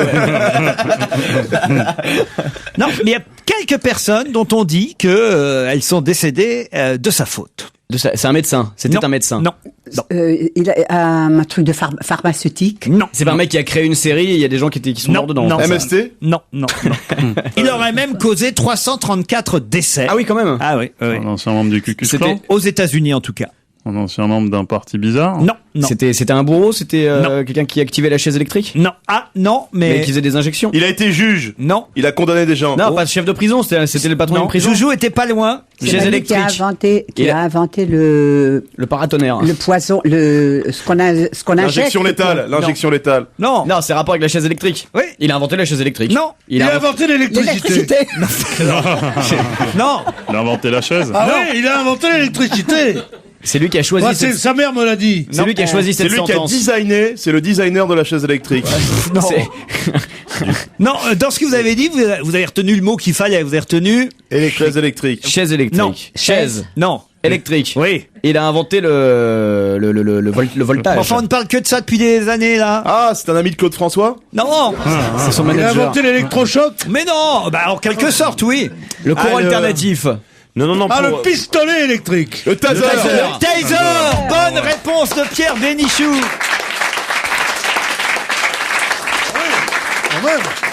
Jack Cover était l'inventeur du taser et il est mort samedi dernier à l'âge de 88 ans. Ce fameux pistolet électrique utilisé par les forces de police du monde entier. Et c'est lui qui l'avait inventé, ce pistolet. Et on dit effectivement qu'aux États-Unis, il y aurait quand même eu 334 décès imputables. C'est honteux de dire qu'il y a eu 334 décès à cause de lui. Il y a peut-être eu 30 000 vies sauves. Parce qu'au lieu de tirer avec un balle réel sur des gens, les forces de police qui sont parmi nos amis, nous aimons, nous ici, les militaires, les policiers et les ecclésiastiques, qui sont nos amis, ont épargné beaucoup de vies. Alors qu'à cause de Robert Badinter, il y a eu des milliers de morts, gens qui ont été relâchés au lieu d'être condamnés à mort. En fait, la défense, c'est que c'est pas le taser. Toujours sur Radio Courtoisie. En fait, c'est pas le taser qui provoque la mort, en fait. C'est quoi la défense? C'est quand, par exemple, après s'être pris une décharge, il tombe du 3e étage, par exemple. C'est pas ça, en fait. Ou quand il tire à plusieurs, mettons. On se rappelle de cette farce et attrape qu'on mettait dans la main et ça déclenchait une petite décharge. Ah oui. J'ai tué ma grand-mère comme ça, moi. Non. Qu'est-ce qu'on avait rigolé. Qui a déjà parcouru 500 000 kilomètres en 11 mois? Nicolas Sarkozy. Non. Qui a déjà parcouru 500 000 kilomètres en 11 mois? Barack Obama. Non. Forrest Gump? Non. C'est un politique? C'est un politique. Français? Français, oui. Kouchner? Kouchner, Non, ouais. pas Bernard Kouchner. C'est Rachida Dati? Non, pas Rachida Dati. Oh, ce tout petit pied, elle a pas fait 500 000 kilomètres, elle fait 12 mètres, 20 mètres. Non, mais enfin, quand tu fais plusieurs fois la place Vendôme, ça fait des kilomètres. Avec la petite Zora qui rampe derrière elle, tu sais, comme ça, c'est tout mignon. T'as 2 fois 15 jours de solde, donc le temps de faire les boutiques, si tu veux, tu marches un peu, quoi. Est-ce qu'il est dans le gouvernement, ce Oui, monsieur-là? bien sûr. Gégaud. Bien sûr, Yves Gégaud, le secrétaire d'État à l'Outre-mer. Bonne réponse de Fabrice Eboué et Pierre Bénichou. Vous savez, j'ai déjà parcouru 500 000 kilomètres en 11 mois. C'est normal, c'est mon boulot d'être sur le terrain, dit-il, le plus souvent possible. Et c'est vrai, en plus, là, que d'un seul coup, il a gagné des miles, puisqu'il a fait un double aller-retour quasiment à la Guadeloupe. Bon, alors ça s'arrange pas vraiment là-bas. Il y a eu le leader guadeloupéen de la grève qui a fait un discours assez étonnant ce week-end. Élie Domota, le héros créole, comme titre Libération, qui a en plus non seulement fait un discours politique, mais un discours personnel s'adressant à ses compatriotes. Il a dit « Arrêtez d'enrichir le PMU ou la Française des Jeux ». Parce que c'est vrai que le fait que les départements où on joue le plus, c'est effectivement la Guadeloupe ou la Martinique, sont les dom-toms. C'est là où on fait le plus de jeux de grattage, c'est là où on joue le plus au tiercé. Et il leur a dit « Arrêtez donc d'enrichir le PMU ou la Française des Jeux. 130 millions d'euros de mise par an là-bas. Alors on est compte un peu. Retrouvez votre dignité après 400 ans d'humiliation. La Guadeloupe, ce n'est pas seulement jouer au foot, au basket et faire de l'athlétisme, mais c'est aussi de vrais emplois, a-t-il dit. Mais c'est tout ça. Et la Guadeloupe, faut le savoir, les Antilles, c'est les premiers consommateurs de champagne. C'est ça. Non, ben, faut avoir de l'argent pour faire ça. Ah non, c'est une mentalité, j'aime bien. Et le champagne antillais, c'est à base de noix de coco, c'est délicieux. Dans la presse, on peut lire aujourd'hui que Hugues Lecoq a plutôt bien travaillé ces derniers mois. Qu'a fait Hugues Lecoq? Ouais. C'est pas un médiateur qui est parti avec Gégaud en Guadeloupe. Tu es en rapport avec Yves ou pas? Du tout. Hugo Lecoq, il s'appelle. Hugo Lecoq. Hugo Lecoq. Faut savoir avec des supermarchés. Quel supermarché, Judith? Pas moi, des supermarchés. Les supermarchés Lecoq. Bah, ça existe pas, non? Non. Vous confondez avec le COP, peut-être. Non, je vais pas au supermarché. Hugo Lecoq est félicité par la presse entière aujourd'hui pour quelle raison? C'est un artiste? Du tout. Il a gagné quelque chose. Lui, non. C'est un rapport avec son nom? Non, mais il est entraîneur. Eh oui. Bien De sûr. ski? Non. De Madame Mauresmo. L'entraîneur d'Amélie Mauresmo. ouais. Bonne réponse de Pierre Bénichou. C'était bizarre à voir parce qu'il faisait la gueule pendant tout le temps. Ah oui? Et moi, comme on le voyait beaucoup, la caméra le montrait, mais ne l'avait pas nommé. Et je me disais, surtout, ça doit être sûrement le fiancé de l'autre, tu vois, de la Russe ou machin. Il faisait comme ça. Et tout d'un coup, quand Mauresmo a gagné, il a fait il s'est libéré comme mec, tu vois. Le mi-novembre, il a remplacé l'entraîneur historique de Madame Mauresmo ou Mademoiselle Mauresmo, Loïc Courteau, qui quand même a été 6 ans l'entraîneur d'Amélie, et Hugo Lecoq, à peine arrivé, paf, l'a fait gagner ce tournoi où quand même elle a plutôt brillé, puisqu'elle a, je crois, battu 3 joueuses du top 10, Madame Radwanska, Madame Jankovic et Madame Dementieva. Vous êtes content, c'est votre chouchoute? Ah, moi, je la trouve formidable. C'était juste. Pour moi, elle et puis... Manodou. Pardon, Manodou, bien sûr. Manodou et Mauresmo, c'est vraiment l'idée que je me fais de la femme. Ah, qui est capable de déménager ton salon d'un seul coup. Comment tu trouves mon mec? Je rajoute, et ça va vous étonner, c'est Loana. C'est vrai? Loana? Oui. Loana souffre en ce moment. T'as un rapport à la piscine quand même, t'as un rapport particulier à tout ce qui est jeu aquatique, tout ça. Et Loana, je l'aime beaucoup. Moi, j'ai une cousine, elle est vraiment con, elle croit que Loana et Obama, c'est le même. Alors j'ai dit, mais enfin non, Obama, c'est le président des États-Unis, Loana, c'est une danseuse, chanteuse, comme ça, qui a pas beaucoup de talent, tu vois. Elle me dit, bah non, mais c'est Obama, Loana. Mauresmo, elle a pas viré sa acuité avec l'entraîneur. Je ne me mêle pas de la vie privée des sportifs, madame. Non, mais ça pourrait être dit dans... Ah non, c'est pas dit. Non. Elle a une... Tu connais monsieur et madame Sacuti avec l'entraîneur, ont une fille, comment elle s'appelle? Je sais pas. Elvire. Une jolie découverte, et une découverte peut-être aussi, mais cette fois littéraire, avec La pluie avant qu'elle tombe, un roman signé Jonathan Coe, publié chez Gallimard. Vous avez du bol, hein, les garçons. J'ai donné le livre à Pierre Bénichou et Judith Magre. Ça vous a plu, Judith? Pas vraiment. Oh merde. Non, je vais vous dire, si j'avais pas eu à faire mon petit devoir de vacances, c'est-à-dire en parler pendant 1 minute ce matin, à la 30e page, je mettais le livre à la poubelle. C'est vrai? Enfin non, je l'aurais donné à quelqu'un. Mais je peux le recommander pour les gens qui partent en vacances, si on est en Thalasso, entre un bain de boue et un bain bouillonnant. Pour des vacances chiantes, donc. Bon, c'est une petite histoire, une saga familiale. En 2 mots, le pitch du livre? Le pitch, il y a une dame qui, pour une petite aveugle, qui ne peut pas voir des photos qu'elle a récoltées pendant 40 ans, comme elle ne peut pas voir les photos, à partir de ces photos, elle enregistre des cassettes qui sont destinées à cette petite aveugle, et à la fin du livre, on découvre qui est cette petite aveugle et ce qu'elle devient, etc. Bon, voilà. Alors, c'est une description de toute une vie de famille pendant 40 ans. Peut-être parce qu'en ce moment, je lis des livres plus grisants, je n'ai pas été grisée. Qu'est-ce que vous lisez de plus grisant? Je lis les mémoires de la comtesse de Boine, ce qui sont très intéressantes parce qu'elle a connu tout le monde entre 1800 et 1840. Et je lis plein de pièces mauvaises. Alors comme ça... Tu as lu celle de Stevie? Très mauvaise, vraiment, je me suis régalé, moi. Mais moi, je vais y aller parce que j'adore Stevie. Je trouve qu'il a beaucoup de talent. On va y aller, on l'adore. Moi aussi. Mais c'est une pièce qu'il a écrite? Non. Faut pas exagérer non plus. C'est d'après les écrits de jeunesse de Stevie qu'on a trouvé, qui sont bien plusieurs. Ma femme est folle. Enfin, voilà. Pierre, essayez de dire un mot gentil sur ce alors, bouquin. moi, je vais vous dire. Je rappelle le titre du livre. La pluie avant qu'elle tombe. C'est signé Jonathan Coe. C'est traduit de l'anglais par Jamila et Serge Chauvin, puisque et Stevie. L'auteur est britannique.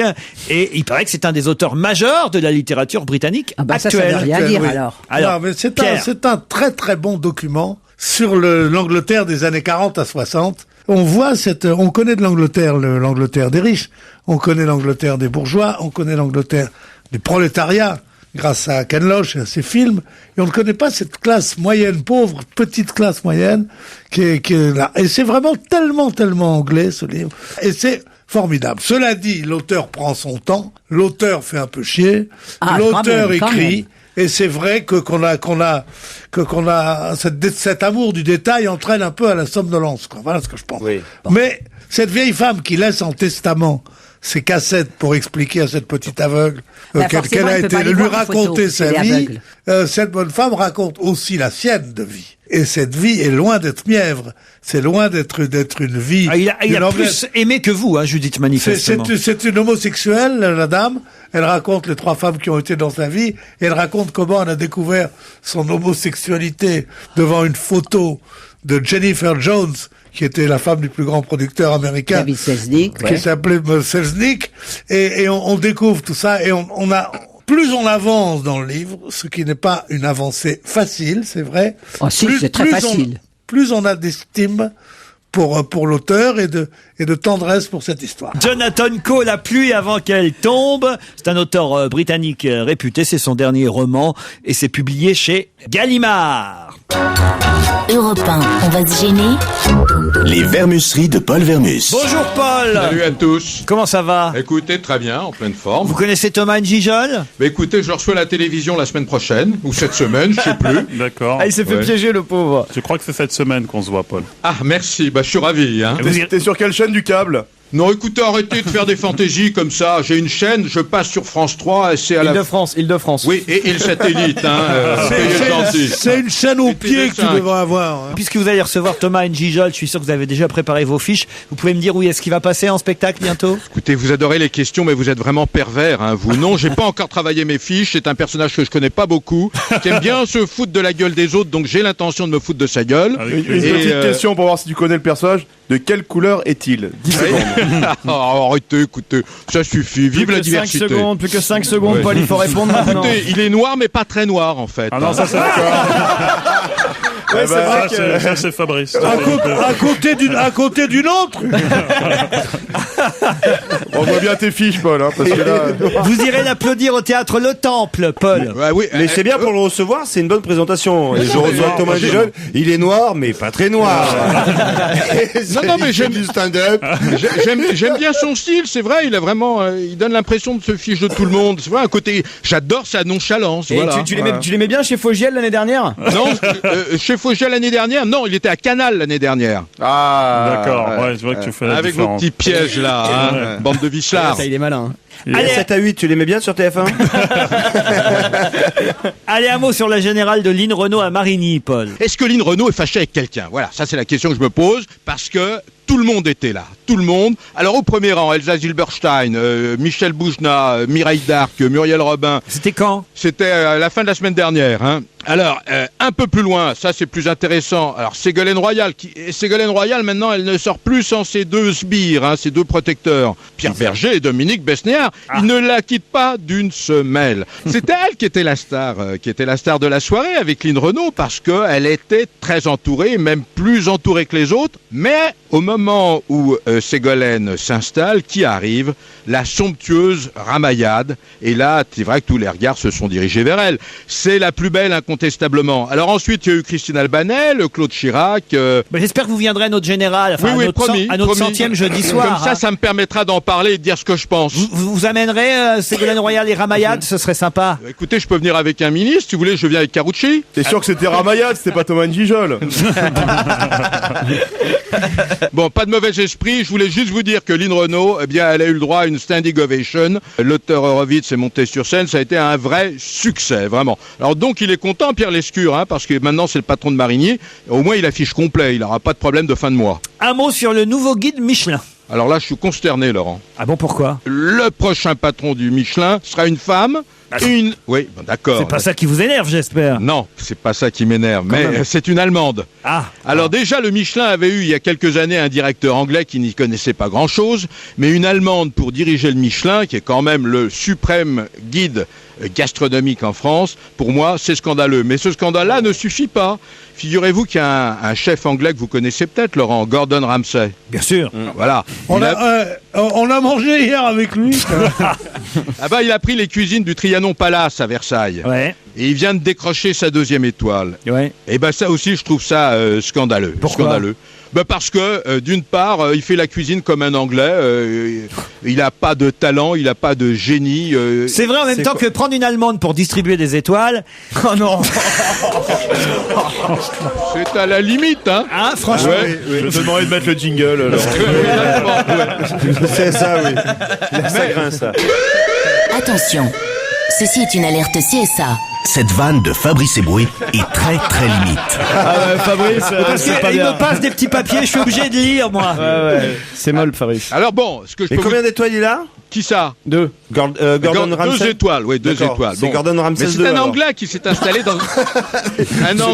C'est pour alléger tout ça, quoi. Écoutez, c'est un Anglais qui s'est installé dans un palace parisien, quand même. Bon, je peux quand même vous annoncer en quasi-exclusivité qu'il y aura un seul nouveau 3 étoiles. Ouais. Et que aucun 3 étoiles ne perdra sa 3e étoile, ce qui veut dire qu'il n'y aura pas de suicide dans les cuisines. Mais tu sais que personne va manger dans tes restaurants, Paul. C'est qu'il n'y a personne qui a les moyens C'est la d'aller là-bas. crise, Paul. Hein. Alors le seul, Ah, non, mais attendez, la 3e le étoile. seul alors, cuisinier non. qui aura 3 étoiles, c'est le Éric Fréchon. chef du Bristol. Voilà, qui est le restaurant préféré de Sarkozy. Non, mais en plus la 3e étoile, en fait, ce qu'il faut savoir, c'est que c'est pas sur une question de gastronomie, c'est une question d'accueil et de service. Non, écoutez, sûr. soyez gentil, parlez de ce que vous connaissez. Je connais, oui. Moi, C'est je pas- veux... C'est pas en venant des faubourgs de Marseille que tu vas nous raconter. Non, écoutez, moi, la je vie des 3 étoiles. vous êtes gentil. Je connais la cuisine du Bristol par cœur. Ça faisait 10 ans qu'il attendait. C'est Éric Fréchon, son Voilà, nom. il la mérite. Hein. La rude semaine de Rachida Dati. Figurez-vous qu'elle a été très marquée par le livre d'Armand et de Ray, Belle Amie. Elle est affectée par ce livre, elle est affectée par le lâchage du président. D'ailleurs, elle s'est même coupé les cheveux. Quand vous la verrez, elle a un nouveau look. Mais elle a quand même passé une semaine incroyable. Elle a multiplié les sorties. Alors, première sortie, dîner privé chez BHL, est arrivée au bras d'Alain Delon. Ensuite, le lendemain, elle est arrivée au bras de Ron Dennis. Vous connaissez Ron Dennis? Très très bien. Hein, Basketteur. Mais non, pas le basketteur. C'est Dennis Rodman, ça. Ah oui, merde. Dennis Rodman, ça marche, il a le scoop. Bon, Je me disais, tiens. C'est un Américain qui vient d'avoir sa première étoile.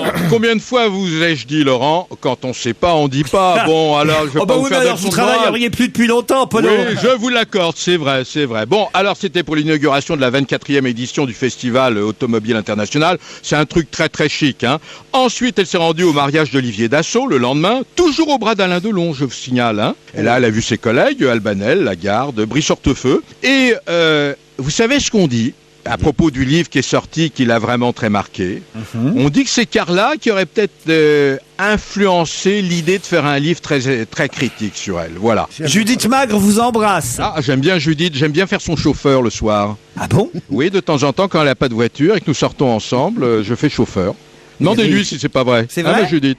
Oui, c'est vrai, c'est vrai. Ah, mais c'est ça qu'elle disait qu'elle avait une vieille voiture de 17 ans. Non, celle de Paul, elle est très chic. Pourquoi les services secrets ont-ils surnommé le roi du Maroc, Mohamed VI, la gazelle? Ah ouais, alors d'abord c'est les services secrets français. Hein. Ah. On le surnomme M6. Hein. Alors je l'appellerai donc M6. Il tient pas en place, hein, il est toujours en déplacement. Alors par exemple, ces derniers jours, Laurent, et vous savez qu'il possède un hôtel particulier sur le Champ de Mars. Ouais. Il possède un appartement dans le 16e. Ouais. On le cherchait partout. Où était-il? Dans une suite au Ritz. Bon, ensuite. Ouais, ensuite. C'est un capricieux. Hein. Ensuite, je continue. Il est à Marrakech pour 3 jours. Ouais. Il part 2 jours à Casablanca. Tout ça dans la même semaine. Ouais. Il file 4 jours à Rabat. Ouais. 2 jours à Tanger. Ouais. Puis après, les Marocains n'ont plus de nouvelles. Où est-il? Il est à Courchevel en train de faire la fête avec Lionel Richie. Ben, il joue à cache-cache, que je voulais que je vous Voilà. dise. Et puis là, maintenant, après, il part sur le Rocher à Monaco. Bon, donc c'est très compliqué pour les services secrets français. D'ailleurs, chacun d'entre nous a un nom de code. Faudra d'ailleurs que je vous les donne un de ces jours. Hein. Ah oui. Alors lui, c'est la gazelle, mais vous, forcément, Laurent, et vous, Bénichou, vous avez aussi un nom de code, bien sûr. Vous, on vous appelle le tuyau percé. Ah non, c'était l'année dernière. Depuis, c'est mieux. Hein. Depuis, c'est le tuyau d'arrosage. Quel talent. Allez, on termine avec le club des amis du cochon. Bon, bah, écoutez, ça c'est à l'occasion du Salon de l'Agriculture, le 25 février. Ça sera le 50e anniversaire de l'Académie du cochon. Qui est je pense que cette fois-ci, le roi du Maroc n'y sera pas pour le coup. Alors bon, c'est une académie... Dites-le au service secret qui perdent pas de temps. oui, vous avez raison. Oui. Alors c'est un cercle extrêmement privé. Hein. Tout le monde ne peut pas faire partie de cette académie. Hein, du cochon. Voilà. Alors bon, parmi les membres éminents, vous savez, il y a Maïté, il faut le savoir. Il y a le oui, mais Maïté. Il y a le comédien Jean-Claude Dreyfus qui possède la plus belle collection de cochons. Oui. Titoff qui vient du Vieux-Port. Oui. Alors vous avez, je crois, parce que le cochon a 50 ans. Ouais.